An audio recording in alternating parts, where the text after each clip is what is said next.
Hello everyone, मैं आप सबका स्वागत करता हूं अपने YouTube channel accountancy and economics by Aman sir में। मेरे बच्चों की बहुत दिन से डिमांड आ रही थी कि सर आप क्लास 12 की मैक्रो इकोनॉमिक्स को आगे शुरू कराइए, तो आज हम शुरू करने जा रहे हैं मैक्रो इकोनॉमिक्स का नया चैप्टर बैंकिंग। सो बच्चों, आज हम पढ़ने जा रहे हैं बैंकिंग चैप्टर, जो कि क्लास 12 की मैक्रो इकोनॉमिक्स में आपको देखने के लिए मिल जाएगा। बच्चों, मैं बैंकिंग चैप्टर के बारे में आपको एक एक पॉइंट ब्रीफ में बताने जा रहा हूँ। सबसे पहले हम जान लेते हैं कि हमारा फर्स्ट बेसिकली कौन सा बैंक होता है। बच्चों, फर्स्ट हमारे सामने आ जाता है सेंट्रल बैंक। हर एक कंट्री के अंदर बच्चों एक एपेक्स बॉडी बनाई जाती है। एपेक्स बॉडी का मतलब होता है एक ऐसा बैंक जो सारे कंट्री के बैंकिंग सिस्टम को संभालने वाला है, जो पूरी कंट्री के बैंकिंग सिस्टम को कंट्रोल करने वाला है। बेसिकली सेंट्रल बैंक बच्चों मेन बैंक होता है, जो जितने भी अपने नीचे सारे पार्ट्स में दूसरे बैंकों को ओपन करता है, यानी कि कमर्शियल बैंक्स को अपने नीचे ओपन करता है और उनसे पूरी कंट्री की मनी सप्लाई को कंट्रोल करता है। बच्चों, सेंट्रल बैंक हर कंट्री में सिर्फ एक ही होता है। जैसे फॉर एग्जांपल हमारी कंट्री में इंडिया में आपका हो गया रिजर्व बैंक ऑफ इंडिया।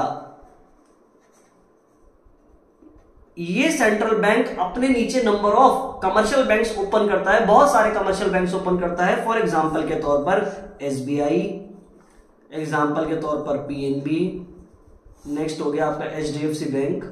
ऐसे बच्चों बहुत सारे कमर्शियल बैंक आ जाते हैं जो बेसिकली सेंट्रल बैंक ओपन करता है। सेंट्रल बैंक बेसिकली गवर्नमेंट का बैंक होता है। ये हमारे देश की सरकार के लिए होता है, ये पूरे देश की मनी सप्लाई कंट्रोल करने के लिए होता है, ये आम पब्लिक के डील करने के लिए नहीं होता। सेंट्रल बैंक में कोई भी, मैं हूं, चाहे मेरा कोई दोस्त हो, चाहे मेरा कोई स्टूडेंट हो, कोई भी पैसे नहीं जमा करा सकता, ना ही कोई सेंट्रल बैंक से पैसे निकाल सकता। हम सब लोगों के डील करने के लिए बेसिकली कमर्शियल बैंक खोले जाते हैं, जैसे एसबीआई हो गया, पीएनबी हो गया, एचडीएफसी बैंक हो गया। बच्चों, ऐसे और भी बहुत सारे नंबर ऑफ बैंक्स होते हैं, आपको पता ही है। तो हम जान लेते हैं बेसिकली सेंट्रल बैंक और कमर्शियल बैंक के बारे में पूरी प्रॉपर इंफॉर्मेशन हमारी क्लास 12 की बुक जो है संदीप गर्ग। सो बच्चों, हमारे सामने चैप्टर 6 आ जाता है जिसका नाम है बैंकिंग, जहां पर हम कमर्शियल बैंक और सेंट्रल बैंक दोनों के बारे में पढ़ने जा रहे हैं। सबसे पहले बच्चों हमारे सामने आ जाता है कमर्शियल बैंक। ये कहता है commercial bank is an institution which perform the function of accepting deposit, granting loans and making investment with the aim of earning profit. बच्चों, एक बात याद रखना, कोई भी इंसान अपना कमर्शियल बैंक खोल सकता है। कमर्शियल बैंक खोलने के लिए सिर्फ दो मेन रिक्वायरमेंट्स हैं। पहला कि अगर आपके पास कोई भी पर्सन पैसा जमा कराने के लिए आता है तो आपको एक्सेप्ट करने पड़ेंगे डिपॉजिट, और अगर कोई भी इंसान आपसे उधार मांगने के लिए आता है तो आपको उसको देना पड़ेगा लोन। आप किसी भी पर्सन को लोन देने से मना नहीं कर सकते। ऐसा नहीं बेटा, अगर ऐसे होता तो कोई भी भिखारी जाता बैंक से कहता 10 करोड़ उधार दे दो, उसको 10 करोड़ उधार मिल जाते। ऐसा नहीं है। यहां पर आपको लोन तभी दिया जाएगा जब आप बैंक की टर्म्स एंड कंडीशन को फुलफिल कर देंगे। इसके अलावा बच्चों बहुत सारे प्राइवेट बैंक हैं, एचडीएफसी बैंक हो गया, इसके अलावा आपका एक्सिस बैंक हो गया, इंडसइंड बैंक हो गया। ये सारे बैंक दूसरी कंपनीज में या दूसरे बिजनेस में पैसा इन्वेस्ट करके प्रॉफिट भी कमाते हैं। बैंक खोलने के लिए दो मेन मोटिव तो होने ही चाहिए कमर्शियल बैंक के पास। पहला कि भैया वो पैसा जमा करने से मना नहीं कर सकता, दूसरा वो लोन देने से भी मना नहीं कर सकता। अब हम जान लेते हैं बेसिकली कमर्शियल बैंक क्या क्या काम करता है। तो बच्चों, अब हम पढ़ने जा रहे हैं basically functions of commercial bank. बच्चों, हम जान लेते हैं बेसिकली कमर्शियल बैंक के फंक्शंस को दो पार्ट में डिवाइड करा गया है। First one is primary functions and second one is secondary functions. बच्चों, बेसिकली प्राइमरी फंक्शंस वो फंक्शंस होते हैं जो हर कमर्शियल बैंक को फुलफिल करने ही पड़ते हैं। ये काम करने से वो नेग्लेक्ट नहीं कर सकता, ये काम करने से वो मना नहीं कर सकता। सेकेंडरी फंक्शन बाय चॉइस होता है, तुम्हारा मन है तो ये काम आप करो, अगर आपका नहीं है मन तो ये काम आप मत कीजिए, सेकेंडरी फंक्शन को मत कीजिए। देखो बच्चों, प्राइमरी फंक्शन जैसे मैंने आपको बताया था दो मेन ही थे। पहला है एक्सेप्टिंग डिपॉजिट, कि आपके पास कोई भी पैसा जमा कराने आएगा तो आपको करना पड़ेगा। दूसरा होता है एडवांसिंग लोन, और कोई उधार मांगने आया तो आपको उसको उधार भी देना पड़ेगा। बच्चों देखो, अब एक्सेप्टिंग डिपॉजिट में बैंक क्या क्या करता है। बच्चों देखो, एक्सेप्टिंग डिपॉजिट के अंदर बैंक बेसिकली हम लोगों को तीन तरीके के बैंक अकाउंट के ऑप्शन देता है, यानी वो तीन तरीके से पैसे जमा करता है। सबसे पहला होता है बच्चों जिसे बोलते हैं करंट अकाउंट डिपॉजिट।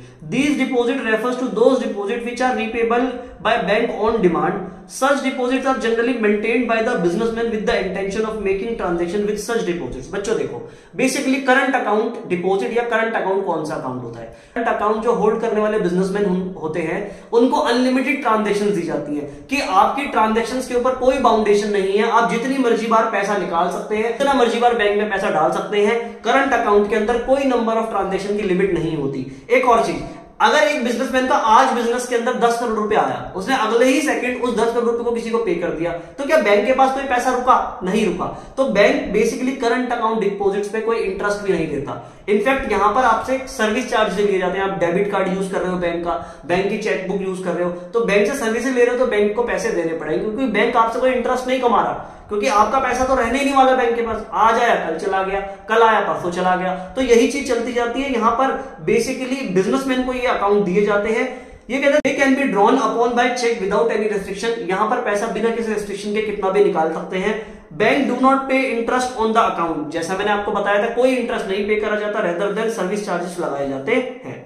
ये हो गया हमारा करंट अकाउंट डिपॉजिट। नेक्स्ट बच्चों आ जाता है फिक्स्ड अकाउंट डिपॉजिट या फिक्स्ड डिपॉजिट अकाउंट। वो लोग जो चाहते हैं कि हमारा पैसा हमें एक पर्टिकुलर पीरियड ऑफ टाइम के बाद बहुत ज्यादा मिल जाए, बढ़कर मिल जाए, ये पैसा मेरे घर में रहेगा तो खर्च हो जाएगा, क्यों ना मैं इसे एक पर्टिकुलर पीरियड के लिए फिक्स्ड करा दूं, तो उस यूज के लिए बैंक बेसिकली प्रोवाइड कराता है fixed deposit account. Fixed deposit refers to those deposit in which amount is deposited with the bank for a fixed period of time.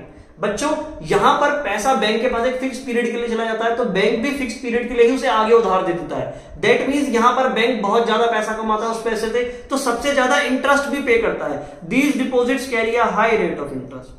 Such deposit do not enjoy checkable facility, यहां कोई chequebook नहीं मिलती है आपको, क्योंकि आपका पैसा एक पर्टिकुलर पीरियड बाद खुद ब खुद आपको दे दिया जाएगा, तो आप चेक से बीच में नहीं निकाल सकते। अगर आपने 5 साल की एफडी कराई है बच्चों, और अगर 5 साल से पहले निकाल लेते हो, फॉर एग्जांपल 5 साल पूरे होने में 1 दिन बचा है, अगर मैं 1 दिन पहले भी पैसा निकाल लूंगा तो मैंने अगर 5 लाख की एफडी कराई तो मुझे 5 लाख ही मिलेंगे, मुझे इंटरेस्ट नहीं मिलेगा। मुझे पूरे 5 साल का टेन्योर यानी पूरे 5 साल का पीरियड खत्म करना पड़ेगा इंटरेस्ट समेत पैसा लेने के लिए। बच्चों इसके बाद नेक्स्ट हमारा आ जाता है जिसे हम बोलते हैं saving deposit. Saving deposit basically कौन सी डिपॉजिट होती है बच्चों, हम जान लेते हैं। These deposit combine feature of both current account deposit and fixed deposits। बच्चों नॉर्मली जो हम जैसे लोग हैं जो घरों में रहते हैं या फिर कहीं पर जॉब करते हैं, ऐसे लोगों के लिए सेविंग डिपॉजिट अकाउंट बनाए गए हैं। सेविंग डिपॉजिट्स के अंदर दोनों के फीचर पाए जाते हैं। यहां पर करंट अकाउंट की तरह कुछ मिनिमम ट्रांजेक्शन दी जाती है, जैसे राइट नाउ 4 ट्रांजेक्शन फ्री है आपकी। इसके साथ साथ आपको कुछ मिनिमम बैलेंस मेंटेन करना पड़ता है फिक्स्ड डिपॉजिट की तरह। तो ये basically saving account house holds के लिए होता है, नॉर्मल पर्सन के लिए होता है, डेली लाइफ के लिए होता है, जहां पर आप लिमिटेड टाइम पैसा निकाल सकते हैं। नंबर ऑफ ट्रांजेक्शन 4 है और आपका एक अमाउंट फिक्स भी रहने वाला है। यहां पर आपको इंटरेस्ट भी पे करा जाता है बैंक के द्वारा, लेकिन इतना ज्यादा नहीं दिया जाता जितना फिक्स्ड डिपॉजिट के अंदर दिया जाता है। देखो The depositors are given check facility to withdraw money from their account, but some restrictions are imposed on number and amount of withdrawals। यानी कि नंबर ऑफ ट्रांजेक्शन पे भी लिमिट और अमाउंट पे भी विड्रॉल है। They carry a rate of interest which is less than the interest on fixed deposit। Fixed deposit में bank के पास पैसा लंबे समय तक रहेगा तो वहां इंटरेस्ट ज्यादा मिलता है, यहाँ पर इंटरेस्ट कम मिलेगा। इसके अलावा प्राइमरी फंक्शंस के बाद अब हम बात कर लेते हैं अपना दूसरा main function advancing of loan. So बच्चों नेक्स्ट हमारा पार्ट है सेकंड, बेसिकली जो हमारा प्राइमरी फंक्शन है वो है एडवांसिंग ऑफ लोन। यानी बैंक बहुत सारे तरीकों से लोगों को उधार भी देता है, लोन भी प्रोवाइड कराता है, जिसमें सबसे फर्स्ट बच्चों हमारा रहता है cash credit. Cash credit refers to a loan given to a borrower against his current asset like share, stock, bond, etc. A credit limit is sanctioned and the amount is credited in his account। Cash credit basically वो amount होता है जो bank आपको cash में provide कराता है, बदले में कोलेटरल के तौर पर वो आपका कोई करंट असेट रख लेता है, जैसे आपके शेयर्स रख लेगा आपके डीमेट अकाउंट में पड़े हुए, तो आपका कोई स्टॉक या बॉन्ड ले लेगा। अगला होता है बच्चों demand loan. Demand loan refers to those loan which can be recalled on demand by the bank at any time. बच्चों ये वाला जो बेसिकली लोन है ये बड़ी बड़ी कंपनीज को दिया जाता है और पहले ही एक कंडीशन रख दी जाती है कि कल को अगर मेरे को किसी भी टाइम पर इस पैसे की रिक्वायरमेंट होगी तो आपको ऑन डिमांड ये पैसा मुझे वापस करना पड़ेगा। अगला होता है बच्चों short term loans. They are given as a personal loan against some collateral security. The money is credit to the account of borrower and borrower can withdraw money from his account and interest is payable. बच्चों देखो ये basically short term loans होते हैं, किसी personal person यानी हम जैसे लोगों को दिए जाते हैं, जैसे हाउस लोन हो गया, एजुकेशन लोन हो गया, कार लोन हो गया। यहां पर हमको इंस्टॉलमेंट में उन पैसों को चुकाना पड़ता है विद इंटरेस्ट। ये बेसिकली लोन का अमाउंट मेरे अकाउंट में ही क्रेडिट कर दिया जाता है। बच्चों अब हमारे सेकेंडरी फंक्शन में सबसे पहले आ जाता है बच्चों ओवरड्राफ्ट फैसिलिटी। ओवरड्राफ्ट फैसिलिटी में आपको बता देता हूं क्या होता है। अगर आप एक बिजनेसमैन हैं और आप एक करंट अकाउंट मेंटेन करते हैं और फॉर एग्जांपल आपके बैंक अकाउंट के अंदर सिर्फ 5 लाख रुपए हैं, आपको किसी बिजनेस के पार्टी को पेमेंट करनी है 7 लाख रुपए की, आपको 2 लाख रुपए ज्यादा की पेमेंट करनी है, तो करंट अकाउंट से आप 2 लाख रुपए एक्सेस विड्रॉ कर सकते हैं और उस पैसे को बोला जाएगा ओवरड्राफ्ट, यानी मैंने अपने बैंक से ओवर विड्रॉ कर लिया। It refers to a facility in which customer is allowed to overdraw his current account up to an agreed limit. This facility is generally given to a respectable and reliable customer for short period. Discounting bill of exchange के अंदर basically क्या होता है? Bill of exchange basically तब use करा जाता है जब क्रेडिट पे माल खरीदा जाता है। अगर आप बैंक को टाइम से पहले पैसा जमा करा देते हैं, फॉर एग्जांपल आपको अपना बिल भरने का जो पीरियड था वो था 2 जनवरी और आपने 31 दिसंबर को ही अपना अमाउंट पे कर दिया पूरा का पूरा, तो बैंक आपको खुश होकर कुछ डिस्काउंट दे देता है। इसे बोलते हैं बिल ऑफ एक्सचेंज की डिस्काउंटिंग। ये भी बेसिकली कमर्शियल बैंक का एक फंक्शन है। ठीक है, बिल ऑफ एक्सचेंज बेसिकली एक हेल्दी ट्रेड के लिए बहुत इंपॉर्टेंट है। अगर दो पार्टीज दो डिफरेंट कंट्रीज में रहती हैं, दो डिफरेंट स्टेट्स में रहती हैं, तो वो बिल से ही काम करती हैं, वहां पर कैश में ट्रांजैक्शन पॉसिबल ही नहीं है बच्चों। इसके बाद एज अ एजेंसी भी बैंक बहुत सारे काम करता है। For example transfer of fund, bank provide the facility of economical and easy remittances of fund from place to place with the help of instrument like demand draft, mail transfer etcetera. बच्चों आप अगर किसी आदमी को आज बोल दो कि आपको एक गिलास पानी दे दे, तो वो भी आपको एक गिलास पानी नहीं देगा। सोचो बैंक आपके लिए एक फ्री में काम करता है कि जब आप बैंक को बोलते हैं कि मेरे अकाउंट का ये पर्टिकुलर अमाउंट दूसरे पर्टिकुलर पर्सन को भेज दिया जाए, और आप अपना यूपीआई पिन डाल देते हैं, अपना बैंक अकाउंट का पासवर्ड डाल देते हैं, तो वो अमाउंट उसके पास क्रेडिट कर दिया जाता है। कोई आपके अकाउंट में पैसा भेजना चाहता है तो वो इजीली ट्रांसफर कर सकता है फंड्स। बच्चों अगला होता है collection and payment of various items. Commercial bank collect करता है cheque, bill, interest, dividend and other periodical receipt on behalf of customer. यानी कि कस्टमर के बिहाफ पर ये कोई भी पैसा रिसीव भी कर सकता है और कस्टमर के बिहाफ पर ये टैक्स की, इंश्योरेंस की पेमेंट भी कर सकता है।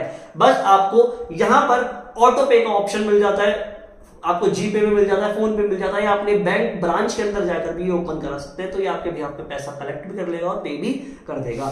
सो बच्चों नेक्स्ट हमारा आ जाता है purchase and sale of foreign exchange.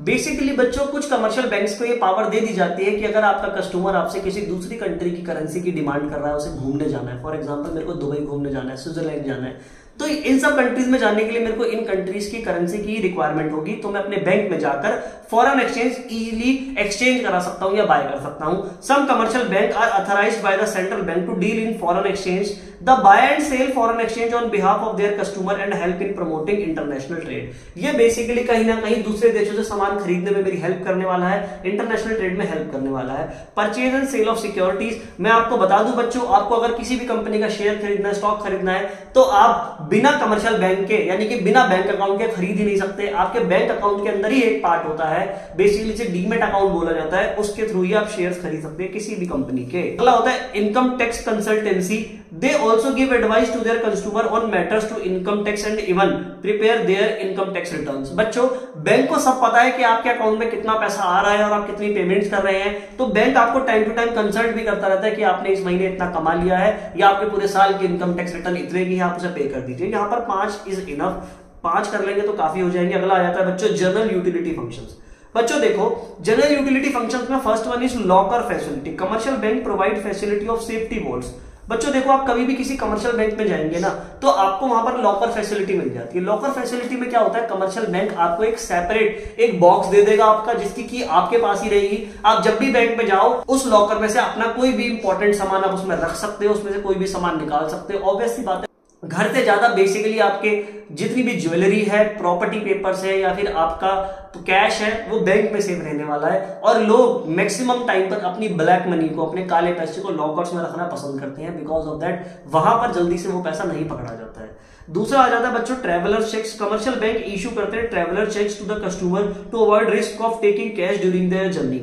For example बच्चों मैं जा रहा हूं यहां से बॉम्बे घूमने के लिए और मेरे को 5 लाख रुपए की किसी को पेमेंट करनी है बॉम्बे के अंदर, तो मेरे को यहां से 5 लाख रुपए कैश ले जाने की कोई जरूरत नहीं है। मैं एक ट्रैवलर चेक बनवा लूंगा। बेसिकली मेरा बैंक अकाउंट जो है वो एक्सिस बैंक में है, मैं एक्सिस बैंक के अंदर जाऊंगा, 5 लाख का ट्रैवलर चेक बनवाऊंगा और पर्टिकुलर स्टेट के अंदर जाकर मैं उस चेक को जब किसी भी एक्सिस बैंक में दूंगा तो मुझे 5 लाख रुपए कैश वहां से मिल जाएंगे। इससे एक फायदा होगा कि मेरा अमाउंट रास्ते में चोरी नहीं हो सकता। कोई मेरे से अगर वो चेक छीन भी लेता है तो वो चेक बेसिकली मेरे नाम पर है, बिना मेरे वो चेक एनकैश ही नहीं होगा। कोई चेक वो चुरा ले तो उसे वो कभी भी एनकैश नहीं करा सकता बिना मेरी परमिशन के। तो ये बहुत ही अच्छा मेथड है बेसिकली मनी को, एक बड़े अमाउंट को एक प्लेस से दूसरे प्लेस तक ले जाने का। अगला होता है बच्चों letter of credit. They also issue letter of credit to the customers to certify their credit worthiness. अगर आप एक बैंक में बहुत लंबे टाइम तक अकाउंट होल्डर रहते हैं और बैंक से जब भी लोन लेते हैं उसे टाइम से भर देते हैं, तो बैंक आपकी क्रेडिट वर्थिनेस प्रूफ देने के लिए लेटर ऑफ क्रेडिट देता है। आपको कभी कोई कंपनी खोलनी है, कोई बिजनेस करना है, तो आपके पास एटलीस्ट एक तो ऐसा पर्सन होता है जो आपके सपोर्ट में खड़ा है, ये बोलता है कि हाँ ये पर्टिकुलर पर्सन क्रेडिट वर्ती है, आप इसको उधार दे सकते हैं, ये डिबेंचर इशू कर सकता है, ये लोन ले सकता है। इसके बाद बच्चों इसके अंदर 3 ही इनफ है, क्योंकि ऑब्वियसली बात है कमर्शियल बैंक का एक इंडिविजुअल क्वेश्चन आने वाला है जो कि आपका 6 मार्क पर रहने वाला है। तो जितने मैंने पॉइंट्स बताए आप इतने लिख देंगे, आपको सफिशिएंट मार्क्स मिल जाएंगे। इसके यही दोनों थे, जनरल यूटिलिटी फंक्शन के तीनों फंक्शन वेरी इंपॉर्टेंट थे, ये 2 आप काट दीजिए। यहां पर हमारा टॉपिक खत्म हो जाता है कमर्शियल बैंक का। अब हम पढ़ेंगे अपना नेक्स्ट टॉपिक जो है सेंट्रल बैंक। सो आज के लिए इतना ही बच्चों, आज हमने कमर्शियल बैंक को अच्छे से जान लिया है। नेक्स्ट वीडियो में हम जानेंगे कि बेसिकली सेंट्रल बैंक क्या होता है, जो कि हमारी कंट्री का एपेक्स बैंक है, सबसे बड़ा बैंक है, उसके क्या क्या फंक्शंस होते हैं। Thank you.